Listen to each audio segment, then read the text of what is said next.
नमस्कार। RS Maithili channel में आपका स्वागत है। अभी हम लोग देखेंगे जो जेआरएफ से एसआरएफ में पदोन्नति के लिए किन किन प्रक्रिया से गुजरना होता है।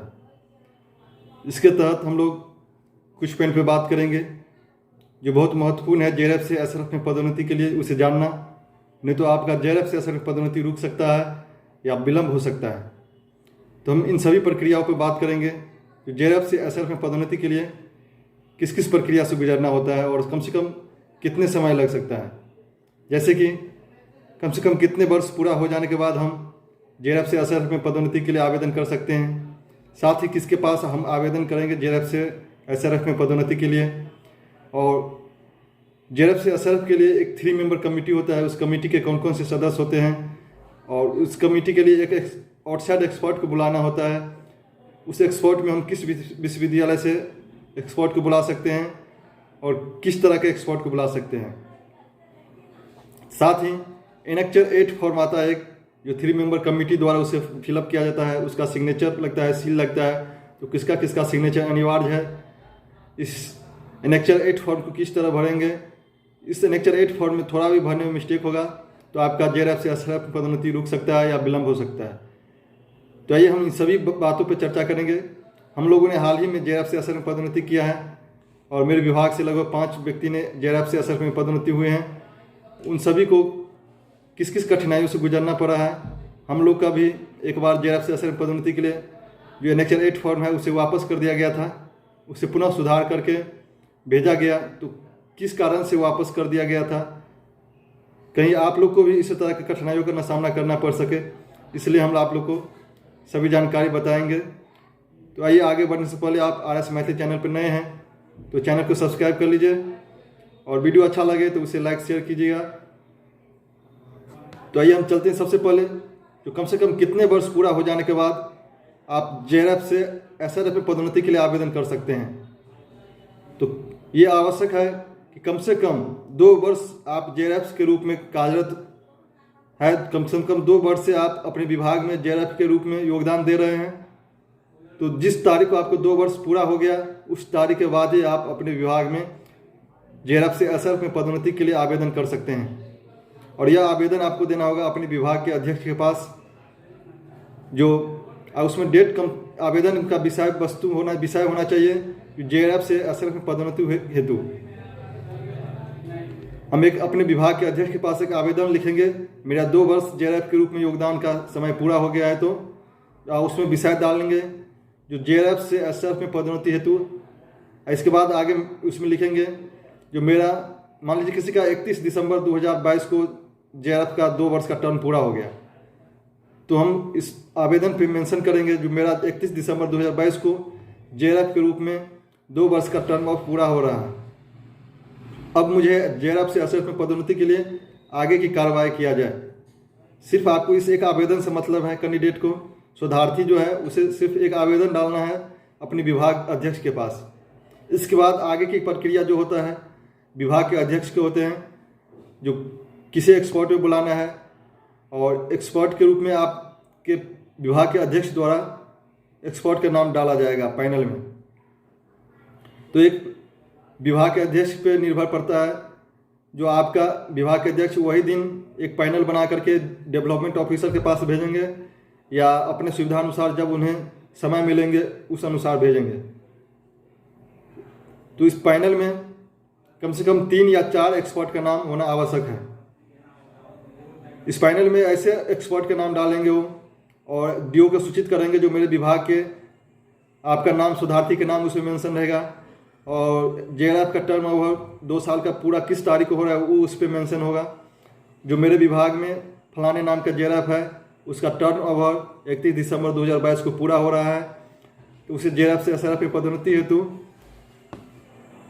एक्सपर्ट का पैनल इस प्रकार है। और इसमें एक्सपर्ट में कम से कम 3 सदस्य या 4 सदस्य हो सकते हैं। और एक्सपर्ट में ऐसे विश्वविद्यालय के एक्सपर्ट होंगे जिस विश्वविद्यालय से आप शोध नहीं कर रहे हैं।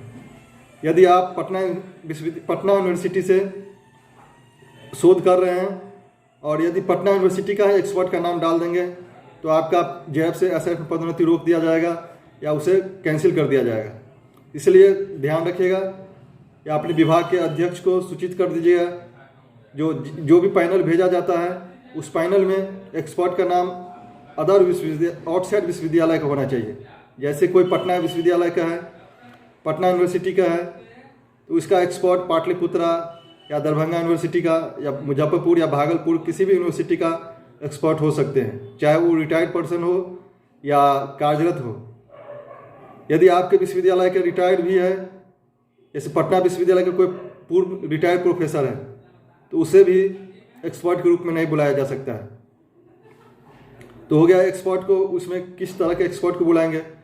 और ये इस तरह के पैनल बना करके विभाग के अध्यक्ष जो है पटना, जैसे कोई जिस विश्वविद्यालय से आप होंगे उस विश्वविद्यालय के डेवलपमेंट ऑफिसर के पास भेजेंगे। फिर इस पैनल में से किसी एक एक्सपर्ट को सिलेक्शन किया जाएगा। यह निर्भर करता है जो वीसी के पास, जो वीसी 4 रूप में से या 3 एक्सपर्ट होते हैं पैनल में, उसमें से किसी एक का सिलेक्शन कर सकते हैं। वीसी किसी एक का सिलेक्शन करके इस प्रक्रिया से गुजरने में लगभग 15 से 20 दिन लग जाता है।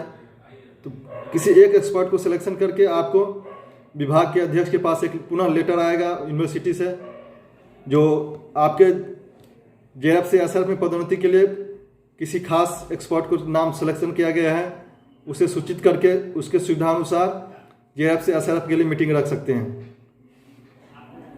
तो इधर से विश्वविद्यालय से जिस एक्सपर्ट का नाम आएगा सिलेक्शन होकर के, उस एक्सपर्ट को पुनः एचओडी द्वारा सूचित किया जाएगा। एचओडी अपने जो एक्सपर्ट का सिलेक्शन किया गया है उसे सूचित करेंगे एक लेटर के माध्यम से, जो आपका सिलेक्शन मेरे विभाग में जेआरएफ से एसआरएफ में पदोन्नति के लिए एक्सपर्ट के रूप में चुना गया है, तो आप अपने सुविधा अनुसार डेट और समय निर्धारण करके हमें सूचित करें। तो इस लेटर का जवाब में पुनः एक्सपर्ट एक पुनः लेटर लिखेंगे, जो किसी खास डेट डालेंगे, जिस तारीख को एक्सपर्ट को समय होंगे उस तारीख को, और साथ ही आपका मीटिंग का डेट भी उस पर मेंशन होगा और समय भी मेंशन होगा। तो एक्सपर्ट का काज है उधर से डेट रखना और समय रखना आपके जेआरएफ से एसआरएफ में मीटिंग के लिए। तो उस खास डेट को आपको अपने पीएचडी के लिए जेआरएफ के रूप में कार्यरत 2 साल के जितने कार्य का विवरण होगा उन सभी कार्यों को एक जगह स्पाइरल कर लेंगे। इसका 3 सेट बनाएंगे। 3 सेट में एक सेट खुद के पास रखेंगे, एक सेट विभाग के पास में जमा होगा और एक सेट आपको विश्वविद्यालय में भेजा जाएगा आपके जेआरएफ से एसआरएफ के एनेक्चर 8 फॉर्म के साथ। तो इन सभी प्रक्रिया से गुजरने के बाद फिर इसके लिए मीटिंग रखा जाएगा। उस खास मीटिंग के डेट आपके विभाग में एक्सपर्ट आएंगे, आपके सुपरवाइजर और एक एचओडी, 3 मेंबर कमेटी में एक सुपरवाइजर हो जाते हैं, एक एक्सपर्ट हो जाते हैं और एक विभाग के अध्यक्ष होते हैं।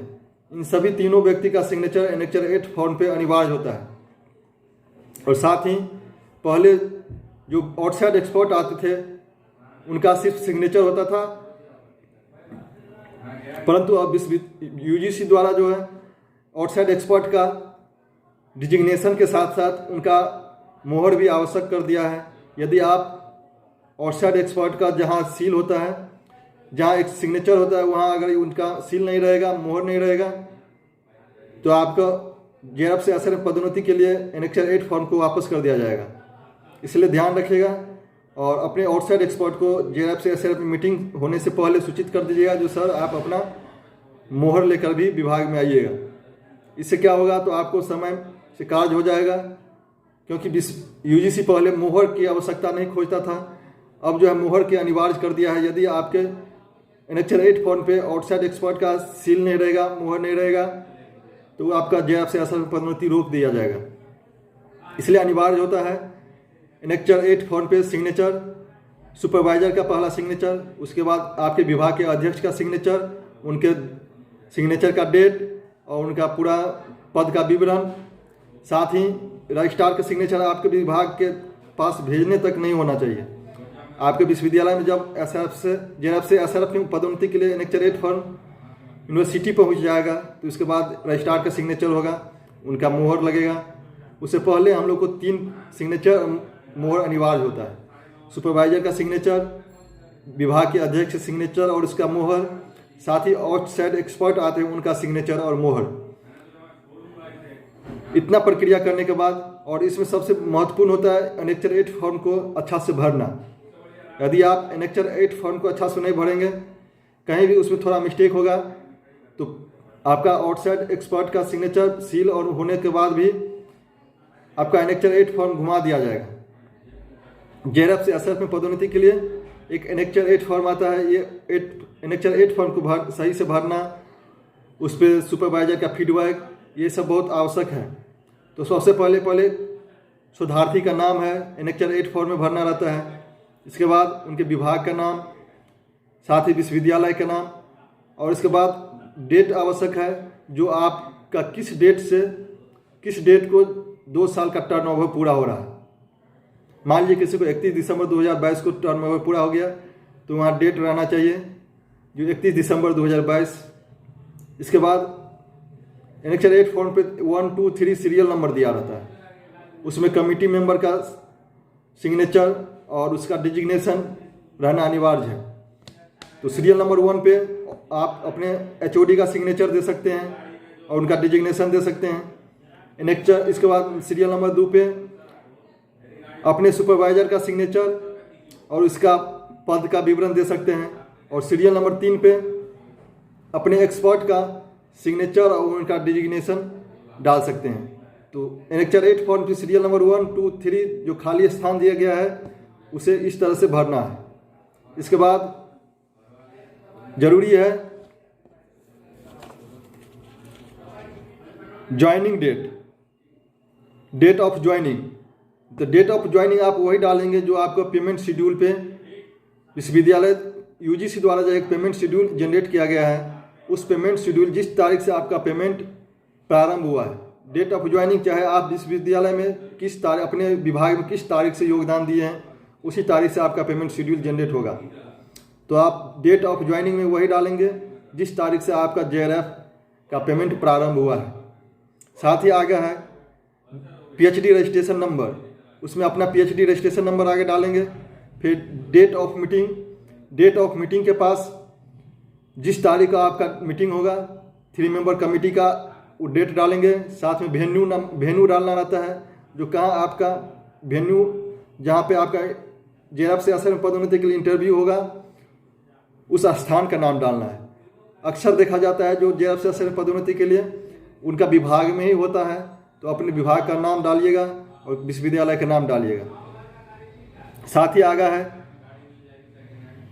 फीडबैक ऑफ एक्सपर्ट का फीडबैक भी डालना अनिवार्य है।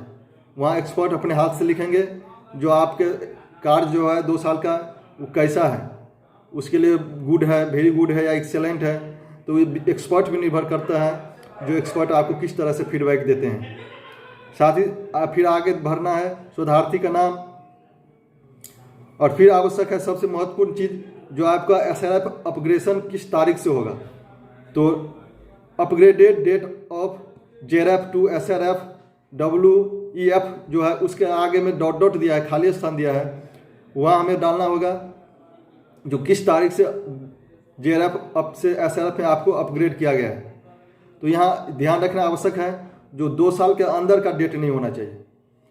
आपका जेआरएफ में योगदान का 2 साल का कम से कम पूरा हो जाने के आप 4 से 5 दिन आगे की डेट डाल सकते हैं। यदि आप 4, 5 या 1 सप्ताह आगे की भी डेट डालते हैं तो आपका कोई भी पेमेंट का कटौती नहीं किया जाएगा। एसआरएफ के रूप में आपका पूरे महीना का एसआरएफ का पैसा मिलेगा। तो इसलिए अपने एक्सपर्ट को इस तरह का जानकारी पहले बता देना है जो सर मेरा जेआरएफ एसआरएफ का अपग्रेडेशन डेट, और वो एक्सपर्ट के हाथ से ही भरा जाएगा। जो अपग्रेडेशन डेट 4 या 5 दिन 2 साल पूरा हो जाने के 4 या 5 दिन एक्स्ट्रा ही डाल दीजिए। ये डालने से क्या होगा, आपका 2 साल के अंदर का नहीं आएगा। जब भी 2 साल के अंदर का डेट पड़ जाएगा तो आपका जेआरएफ से एसआरएफ में पदोन्नति का एनेक्चर 8 फंड को वापस कर दिया जाएगा। और साथ ही सिग्नेचर है आगे, तो सुपरवाइजर का सिग्नेचर, सुपरवाइजर का सील यहाँ आवश्यक नहीं है। साथ ही दूसरे नंबर पे आपके एचओडी का सिग्नेचर और उनका सील मोहर। इसके बाद आउटसाइड एक्सपर्ट का सिग्नेचर और इनका मोहर भी आवश्यक है। हम लोगों को जो है पहले सिग्नेचर करा के सिर्फ और उनका डिजिग्नेशन पद का नाम लिख करके भेज दिया गया था। सील नहीं होने के कारण विश्वविद्यालय द्वारा विश्वविद्यालय द्वारा तो एक्सेप्ट कर लिया गया, परंतु यूजीसी द्वारा अपने यूजीसी जो है जेआरएफ से अपग्रेडेशन एसआरएफ में अपग्रेडेशन रोक दिया।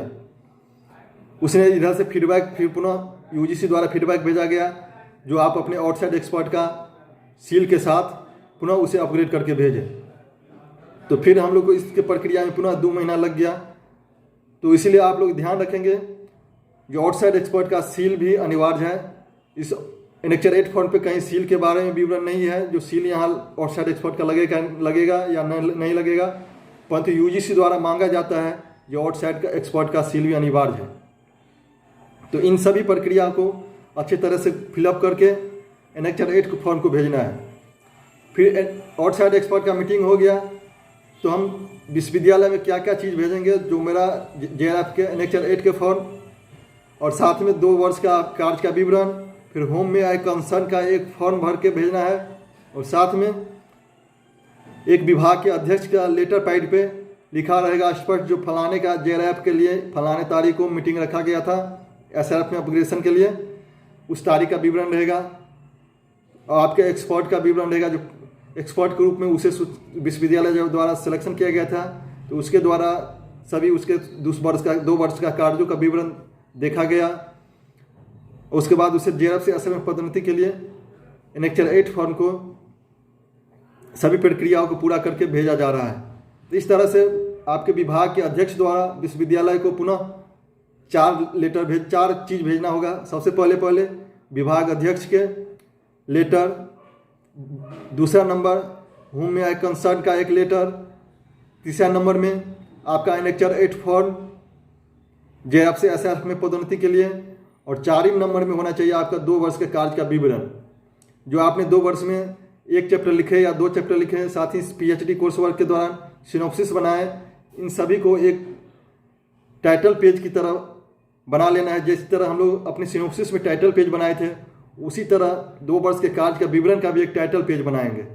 उसमें स्पष्ट लिखा रहेगा ऊपर में जो जेआरएफ से एसआरएफ में पदोन्नति के लिए 2 वर्षीय शोध कार्य का विवरण। इस तरह से हम एक टाइटल पेज दे करके बना लेंगे, अपना नीचे में डिटेल डाल देंगे, नाम, रोल नंबर, रजिस्ट्रेशन, ये सभी चीज़, विभाग का नाम, और पुनः विश्वविद्यालय में ये सभी 4 डॉक्यूमेंट के साथ भेज दिया जाएगा। जब इसी तरह जेआरएफ से एसआरएफ पदोन्नति के लिए हम लोग को इन सभी प्रक्रिया से गुजरना होता है। सबसे पहले आवश्यक है 2 वर्ष का जेआरएफ का अवधि पूरा होना, दूसरा नंबर एक्सपर्ट का पैनल भेजना, फिर पुनः एक्सपर्ट का सिलेक्शन होना, एक्सपर्ट से मीटिंग का डेट लेना, और एक्सपर्ट्स को आने के बाद एनेक्चर 8 फॉर्म को अच्छी तरह से साफ भरना।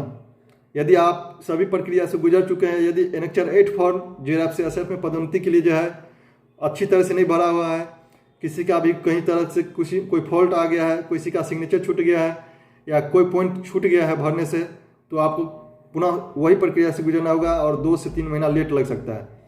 तो आप जब भी जेआरएफ से एसआरएफ में पदोन्नति के लिए अपने विभाग में आवेदन डालें और इस प्रक्रिया से गुजरे, तो वह सभी बातों को ध्यान रखेंगे जो हमने अभी बताया है। हम लोगों ने जेआरएफ से एसआरएफ में हाल ही में पदोन्नति किया है और जो कठिनाइयों का सामना किया है आपसे शेयर किए हैं। यदि वीडियो अच्छा लगा हो तो वीडियो को लाइक और शेयर कीजिएगा और कमेंट करके बताइएगा वीडियो कैसा लगा। वीडियो देखने के लिए बहुत बहुत धन्यवाद।